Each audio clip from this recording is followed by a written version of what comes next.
Have you ever known someone who spent their whole life trying to break bad habits only to fail repeatedly? Some people struggle with addictions like alcohol or drugs, or face challenges like obesity and chronic procrastination. Yet no matter how hard they try, they find themselves slipping back into the same patterns. Maybe you've met someone determined to lose weight. They start a strict diet, cut out everything they think is unhealthy, and commit to running and going to the gym every day. But after a few days, when stress hits or balancing work, family, studies, and the diet becomes overwhelming, that effort often collapses and they return to old habits, sometimes even more entrenched than before. This scenario is common, and perhaps it even sounds familiar to you.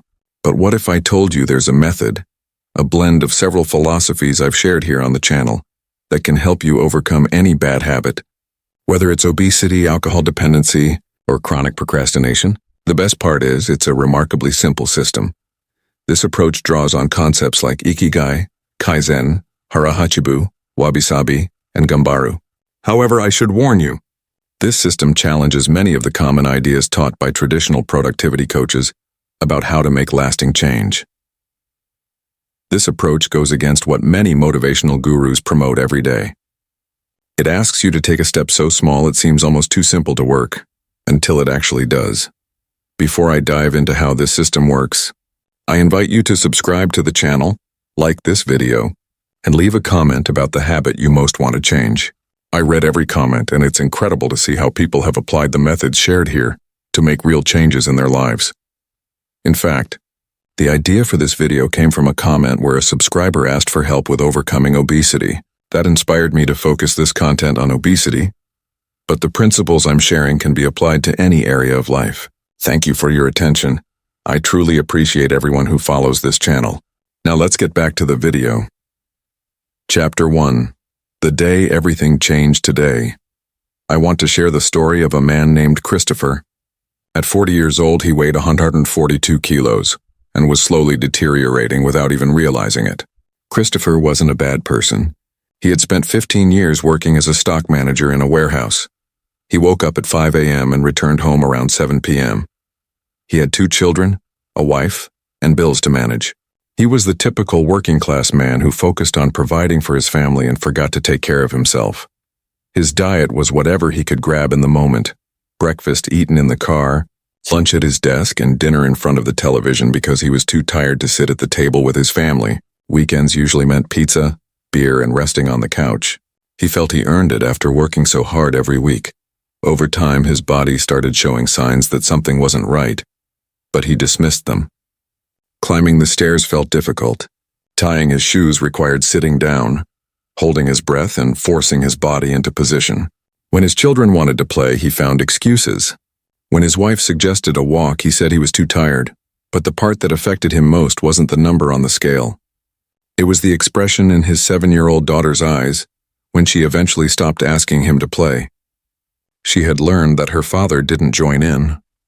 Christopher noticed it, felt it, but didn't act on it because he had already tried to change before and failed.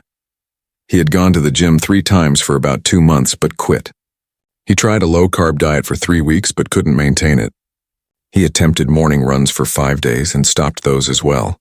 He reached a point where many people silently remain for years, accepting defeat. That's just who I am. I've always been overweight. It's my genetics. My metabolism is slow. I don't have time. Until one day your body forces you to notice. It was a Saturday morning. Christopher was in the backyard with his 9-year-old son. Well, he wasn't really playing. He was sitting in a plastic chair watching his son play ball alone. The boy kicked the ball into the neighbor's flower bed. "Dad, can you get it for me?" Christopher stood up and walked over. But when he bent down to pick up the ball, he couldn't get back up. Not because he was injured, but simply because his legs didn't have the strength to lift his body. He ended up on all fours in the neighbor's flower bed, sweating and struggling while his son watched quietly. The neighbor had to step in to help him up. It may sound extreme, but this is a reality for people whose bodies no longer support basic daily tasks. That night, Christopher sat on the edge of the bed and cried. He cried because he was 40 and needed help just to stand. He cried because his son had witnessed it. He cried because he realized he was leaving an impression in that child's memory. My father was weak. His wife entered the room silently, hugged him and said, "You need help, Chris, really." The next morning, he called the only friend who had successfully lost weight and kept it off, Marcus, who had lost 30 kilos and looked transformed, not just thinner but healthier, more complete. "Marcus, I need help. Did you see a doctor? Take medicine? How did you do it?" Marcus paused. "I did see a doctor, yes, but not the kind you're thinking of. He didn't give me medicine. He gave me a philosophy. Philosophy isn't going to make me lose weight, Marcus." "Chris, that's where you're mistaken," Marcus replied. Chapter 2. The Japanese Doctor. The following Tuesday, Christopher sat in a simple consultation room that didn't resemble a typical clinic. There were no anatomy posters and no hospital smell. Just a wooden table, 2 chairs, and a large window overlooking a garden. Dr. Tishi Yamamoto entered. He appeared to be around 65 years old, thin, straight posture, calm movements. He didn't look like a doctor. He looked more like someone who practiced meditation. "Christopher, tell me what brings you here." Chris explained everything. The weight, the exhaustion, the children, the embarrassment, the moment in the flower bed. When he finished, he expected instructions about diet plans, workouts, or lab tests, but Dr. Yamamoto didn't turn on a computer. He didn't pull out a prescription pad. He simply asked, "Tell me, how many times have you tried to lose weight?" 3, maybe 4 times. "And how long did each attempt last?" "At most 2 months. Usually just a few weeks?" The doctor nodded. "Do you know why those attempts failed?" Christopher began listing the usual reasons: no time, genetics, metabolism. The doctor lifted his hand to stop him. "No, you failed because you tried to win a 40-year war in a 2-month effort. Your body reached this weight over 40 years. Your mind took 40 years to form these habits, yet you expect to reverse it all in a matter of weeks?" There was silence. "Christopher, I'm going to make you a proposal. I want you to make one change today. A change so small that you'll think I'm joking, so small that it may seem like it won't matter at all. Do you accept?" Chris was out of options. He agreed. "I'll accept anything." "Great. Starting today, every morning when you wake up, before doing anything else, drink a glass of water. That's it." "Just a glass of water?" Christopher waited for the rest. There wasn't any, just that. A glass of water every day for 2 weeks. Nothing else. You can continue eating pizza, drinking beer, watching TV. Just add this 1 glass of water in the morning. "Doctor, with all due respect, I need to lose about 50 kilos. A glass of water won't do it." "You're right. A glass of water won't make you lose 50 kilos, Dr. Yamamoto said, leaning forward. "But it will do something far more important. It will prove that you can keep a promise to yourself, and that proof is exactly what you need right now." Christopher left the office confused. He had paid $200 for a consultation, only to be told to drink water. He was even a little annoyed. But something the doctor said kept nagging at him. A promise to yourself. How many promises had he broken? How many Mondays had he sworn he would change, only to give up by Wednesday? If he couldn't trust himself, how could he possibly change? That night he filled a glass of water and left it on his bedside table. The next morning, when the alarm went off at 5 a.m., he saw the glass and drank it. Simple as that. Day 2, the same thing. Day 3 also. By day 7, something shifted.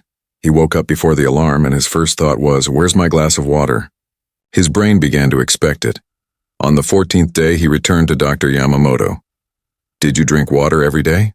How do you feel?" "Honestly, a little silly. I haven't lost any weight, but I did it. I did it for 2 whole weeks," the doctor smiled. "You've just learned the first principle of Japanese philosophy that can change your life. It's called Kaizen, continuous improvement through tiny incremental steps. You didn't try to climb the entire mountain at once. You just took one step, then another and another." "But doctor, it's just a glass of water," Christopher said. "It's not about the glass of water," Dr. Yamamoto replied. "It's about proving to your brain that change is possible, that you're not the kind of person who gives up. Now tell me, are you ready for the next step?" "What is it?" "Keep drinking water in the morning, but now add one more thing. Take half the food you would normally put on your plate, just half. If you're still hungry after 20 minutes, you can have more, but first start with half." Christopher stayed quiet. It seemed small again, but he had successfully drunk water for 14 days straight. He had proven something to himself. "Okay, I'll do it." "Great, we'll talk again in 3 weeks." Chapter 3. The Hidden Philosophy. What Dr. Yamamoto didn't explain at the time, but Christopher would gradually realize, was that he wasn't just learning to change habits. He was being introduced to an entire philosophical system that the Japanese have used for centuries. Kaizen was only the gateway, the idea of improving just 1% every day. The key was understanding that you don't need to be perfect tomorrow, just better than yesterday. You just need to be 1% better than today. And if you improve 1% per day for a year, you don't just improve 365%, you improve 3,078%. It's the power of exponential growth. One of the secrets behind these small habits is that they are keystone habits, core habits that trigger a cascade of positive changes in other areas of life. They act like a lever or the first domino. By focusing on improving that single habit, small wins begin to happen, which naturally make it easier to develop other good habits. But there were other philosophies at work that Christopher wasn't aware of yet. The first week with half the food on his plate was difficult. After finishing, he would stare at the stove, wanting more. His brain screamed, "You're still hungry! Eat more!" But he remembered Dr. Yamamoto's advice. Wait 20 minutes, and if you're still hungry, eat more.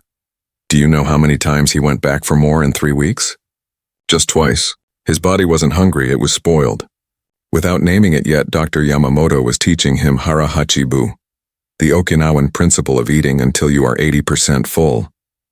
The idea is that it takes about 20 minutes for the stomach to signal to the brain that it's satisfied. Eating quickly past that point only leads to discomfort later. At the next appointment, Christopher had lost 3 kilos. It's not about the weight, Dr. Yamamoto said. It's about the direction. You're moving in the right direction. For the first time in 40 years, your body is going where you want it to go. I feel different, Christopher admitted. Not just lighter, I feel in control. Now for the next step, you're going to add movement. But not in the way you're thinking. No. You'll walk from your door to the mailbox and back every morning after your water, before getting in the car for work. Christopher laughed. Doctor, the mailbox is 20 meters from my door. This isn't exercise. It's not about exercise. It's about creating the habit of movement. Your body has forgotten that it was made to move. Today you'll remind it gently, just 20 meters. Next week maybe you'll go to the corner, but today, only to the mailbox. Christopher followed the doctor's instructions. Water in the morning, half his usual portion at meals, and a walk to the mailbox. On the 3rd day, his 7-year-old daughter noticed him leaving. Dad, can I come with you? They walked together to the mailbox.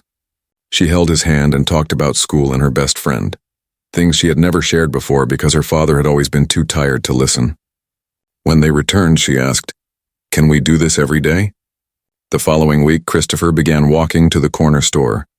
Not because the doctor told him to, but because his daughter wanted him to.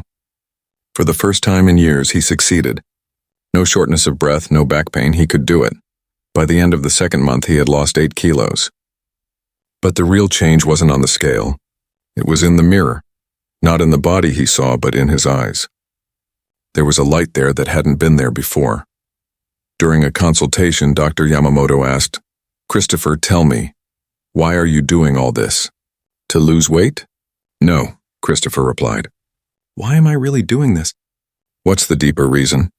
For the first time, he truly thought about it. "I want to see my children grow up. I want to walk my daughter down the aisle someday. I want quality time with my wife. I want to feel proud of myself." Dr. Yamamoto nodded. "That's your ikigai, your reason for living. The Japanese believe everyone has an ikigai, a purpose. Your ikigai isn't about losing weight. It's about being present for your family. Weight is just the obstacle between you and your purpose." That realization changed everything. When Christopher didn't want to wake up early, he didn't think about water or dieting. He thought about his daughter holding his hand. When he wanted to fill his plate, he didn't think about calories. He thought about walking her down the aisle. Purpose is not motivation. Motivation fades. Purpose is a fuel that never runs out. Chapter 4. The First Fall. 3 months later, Christopher had lost 14 kilos. His clothes began to feel loose. People at work asked what he was doing. "Just a few small changes," he said. But then Thanksgiving arrived. A table full of food. Turkey, mashed potatoes, pumpkin pie, pecan pie. The whole family gathered, everyone serving big portions. Christopher tried to stick to his usual half plate. His mother asked, "Is that all? Are you feeling okay?" His brother-in-law joked, "Come on, it's Thanksgiving. Just enjoy. Forget the diet for one day." Social pressure is a quiet obstacle to change. People often want you to stay who you used to be because your progress makes them uncomfortable about themselves. Christopher gave in. He filled his plate. He ate until he was overly full. And afterward, he felt that familiar sense of regret, feeling like he had failed. That night, he looked in the mirror and thought, "I ruined everything. I'm going to quit just like every time before." The next morning, he didn't want to drink water. He didn't want to walk. The old mindset was returning. Since I already messed up, there's no point continuing. Then he remembered something Dr. Yamamoto once said that he hadn't fully understood at the time. You will fail. And when that happens, that's when you will learn whether you have truly changed. Christopher picked up his phone and texted the doctor. "Doctor, I ate too much yesterday. I messed everything up. I don't know if I can keep going." The reply came in 2 minutes. "Come to the office this afternoon." Christopher sat in his usual chair, expecting a scolding or a motivational lecture. Dr. Yamamoto entered, sat down and calmly asked, "Tell me what happened." Chris explained everything. Thanksgiving, the pressure, the overeating, the urge to quit. "And did you drink water this morning? Did you walk?" "I walked," Christopher replied, "so you didn't fail. You stumbled. There's a huge difference between stumbling and falling. When you stumble, you lose your balance for a moment. When you fall, you stop moving entirely." The doctor leaned forward. "Christopher, I'm going to teach you about wabi-sabi. It's a Japanese philosophy that celebrates imperfection. Nothing is permanent. Nothing is perfect. Nothing is complete. And it's in that imperfection that true beauty exists." So you overate one day. So what? That doesn't erase the 14 kilos you've lost. It doesn't erase 3 months of waking up early and drinking water. It doesn't erase the walks with your daughter. One imperfect day doesn't ruin a perfect journey. Christopher felt something shift inside him. Not himself breaking, but the expectation of perfection shattering. But what if I overeat again? You will. Multiple times. And each time it happens, you will wake up the next day and drink water. Because practice isn't about never failing. It's about always returning. This perspective changed everything for Christopher. For the first time, he wasn't chasing perfection. He was focused on consistency. And consistency accepts imperfection while perfection rejects reality. Now, Dr. Yamamoto continued, I'm going to teach you about Gambaru, perseverance, the ability to endure even when it's difficult. You showed Gambaru today. You overate yesterday. You didn't want to continue today, yet you drank water and went for your walk anyway. That is Gambaru, enduring discomfort because you know it's temporary. In the months that followed, Christopher relapsed several times. At Christmas, he overate. On his son's birthday, he ate too much cake. On a stressful weekend, he returned to pizza and beer. But each time he stumbled, he got back on track. Morning water, half portions, walks. And something remarkable happened. The falls became smaller and less frequent. Every return reinforced a new lesson in his brain. We don't give up. We just keep going. By the 6th month, he had lost 23 kilos, but the real transformation wasn't in the weight. It was the moment he went downstairs to play Lego with his son and got up on his own, effortlessly, without thinking. It was the night his wife suggested a walk after dinner, and he said yes without hesitation. It was a Saturday when his daughter asked to play tag, and he chased her around the yard laughing, sweating, and full of life. His wife watched from the kitchen window and smiled because the man she had married was returning, not just in body, but in essence. Chapter 5. The question that changes everything. By the 9th month, Christopher had lost 35 kilos. He wasn't just walking to the corner anymore. He was walking 30 minutes every day. He no longer put half on his plate out of discipline. He did it because his body didn't need more. But something deeper had changed. He had become a different person. During that month's consultation, Dr. Yamamoto asked, Christopher, when was the last time you thought about giving up? Chris paused. When was it? Last week? Last month? He couldn't remember. I don't know. It's been a while. You know why? Because you stopped trying to change and started living differently. It's no longer about effort, it's about identity. You're no longer a fat guy trying to lose weight. You're a man who takes care of himself. That's the difference between Temporary change and permanent transformation. The doctor pulled out a piece of paper and drew 5 connected circles. Everything I've taught you in these 9 months can be summarized in these 5 philosophies. Ikigai, you discovered your purpose. It's not about losing weight. It's about being there for your family. Kaizen, you improved 1% per day. Water, food, movement, small changes that accumulated. Harahachi-bu, you learned moderation, eating until 80%, not 120%. Wabi-sabi, you accepted imperfection. You stumbled many times and always returned. Gambaru, you held on. On tough days, you didn't give up. You just did the minimum to maintain momentum. Christopher looked at the paper. Those 5 words explained his entire transformation. Doctor, can I take this? You can, but understand one thing. This isn't a weight loss system. It's a lifestyle system. You can apply it to anything you want to change. Career, relationships, finances, anything. Chapter 6. The moment of truth. In the 12th month, Christopher went for a routine blood test. He hadn't had one in years, avoiding it out of fear of what the results might show. The doctor at the health center came in with the results, staring at the paper in disbelief. Christopher, have you started any new treatment? Why, your cholesterol has dropped. Your blood pressure is normal for the first time in years. Your blood sugar is excellent. What are you doing? Christopher laughed. Drinking water in the morning. The doctor didn't get the joke, but Christopher did. It hadn't happened because of a single glass of water. It had happened because of 365 days of consistently making small, better choices. 1 glass doesn't change your cholesterol, but 365 glasses, plus 365 half-portion meals, plus 365 walks, equals a completely different body. That day, he went home, took off his shirt, and stood in front of the mirror. For the first time in 20 years, he looked at himself without shame. He didn't have a six-pack.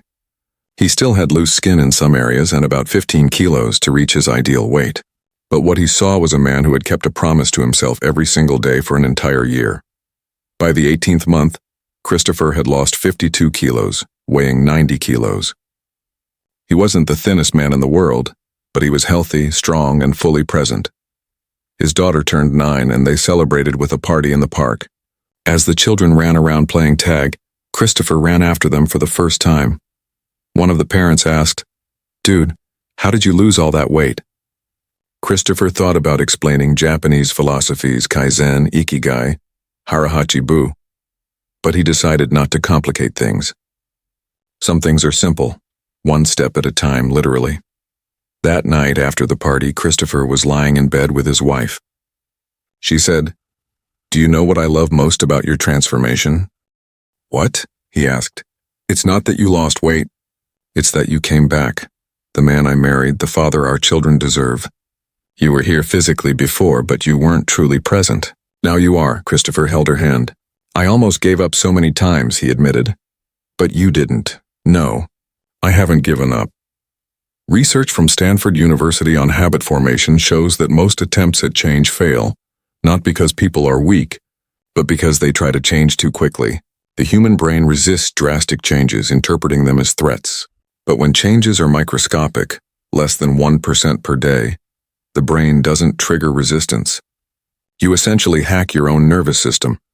Another study on longevity in Okinawa revealed that the populations who live the longest don't follow radical diets. They follow simple principles: moderation in eating, consistent movement, a clear purpose in life, acceptance of imperfection, and perseverance through challenges. These 5 traits appear consistently in all of the world's blue zones. A neuroscientist at the University of London studying self-discipline explains, "Willpower is a limited resource and depletes throughout the day. But when you turn behaviors into identity, when you stop trying to do and start being someone who does, you no longer need willpower. The behavior becomes automatic because it's part of who you are." Here's the part nobody talks about when it comes to real transformation. Christopher didn't stop at losing 52 kilos. The system he learned wasn't about weight loss, it was about building a life. In his 2nd year, he applied Kaizen to his career. 1 small improvement at a time at work. By consistently applying the same principles, Christopher was promoted to regional manager. In their 3rd year, he turned his attention to his relationship. He realized that his purpose with his wife wasn't just to be married, It was to build a partnership where they both grew together. They began taking evening walks, having meaningful conversations, and planning for the future. Their daughter, now 12, recently said, "Dad, do you remember when you couldn't play with me?" "I remember," he replied. "Me too. But you know what I remember most? The day you started walking with me to the mailbox. That's when I knew you were going to be okay." Christopher realized then that his transformation wasn't just his own. It had affected the whole family. When you change, you give permission for those around you to change too. His 14-year-old son began waking up early to exercise without being told, simply because he saw his father doing it. His wife started meditating, inspired by his example. Transformation isn't contagious, it's permissive. It allows others to follow. Chapter 7. The Complete System 2. Years after his first consultation, Christopher weighed 88 kilos and maintained his progress. He still drinks water every morning.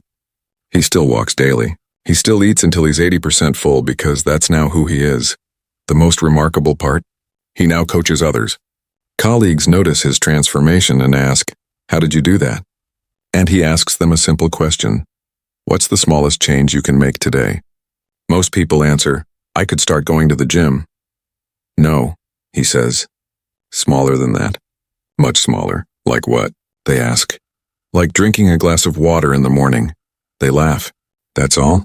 "That's it, just that, for 2 weeks. Then we'll take the next step." 9 out of 10 people don't come back to talk to him. They're still chasing the magic fix, the 21-day diet, a lightning-fast transformation, or the miracle pill. But that 10th person? They return in 2 weeks and say, "I drank water every day and you were right. I feel different." Christopher knows this person understands. This person will succeed. Dr. Yamamoto retired. During his final consultation, he told Christopher, "You know, you never really needed me, right? Everything I taught you was already inside you. I just gave you permission to go slowly, to accept imperfection, and to keep going even when it was hard. The strength was always yours. Years ago, you literally couldn't get up from a squatting position physically, but mentally you rose from that position every single day. Waking up, going to work, supporting your family, enduring exhaustion, frustration, and shame. You always had Gambaru. You just didn't realize it." That struck Christopher deeply. "All I needed," Dr. Yamamoto continued, "was a system that respected who you were. A system that didn't demand you become a superhero overnight. A system that accepted your humanity, your imperfections, your weariness, and used all of that to foster transformation, not fight against it. The Japanese philosophies I taught you aren't about perfection. They're about being human and continuing to be human every day without stopping." Christopher embraced Dr. Yamamoto that day with profound gratitude. That man hadn't saved his life, he had given it back to him. Chapter 8. The Legacy. There's a photo on Christopher's living room wall. He weighs 142 kilos, sitting in a plastic chair in the backyard, watching his children play, not joining in, just watching. And next to that photo, there's another one. He's now weighing 88 kilos on the floor, playing Lego with his son, his daughter jumping on his back, both laughing. His wife took that second photo without him noticing. When he saw it, he asked, "Why did you take that picture?" She replied, "Because this is the moment I've been waiting for 10 years, the moment you came back." But here's the most important part of the story. It's not that Christopher lost 52 kilos. It's not that he reversed type 2 diabetes or got a promotion at work. It's that his daughter, now 12, recently told her friend at school, "My father is the most disciplined person I know." She grew up watching him drink water every day, walk every day, stumble, fall, get up, and keep going. She learned that transformation isn't about motivation, it's about identity. And when she's 20, 30, 40 and life gets difficult, she'll remember. She'll remember that her father proved change is possible. One small choice at a time, one day at a time, consistently. This is the real legacy, not the transformed body, but the living proof that you can become who you want to be. You just need the patience to build that person, one brick at a time. Now let me ask you something. You've made it this far in the video, which means you're searching for something. Maybe it's losing weight like Christopher. Maybe it's overcoming an addiction. Maybe it's simply the feeling that you're not living the life you should be living. You might be thinking, this won't work for me. My situation is different, harder, more complicated, you're right. Your situation is unique.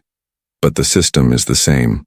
Because no matter what habit you want to break, or what life you want to change, the problem is never a lack of knowledge. You already know you need to eat better, exercise more, sleep better, drink less, and be more present.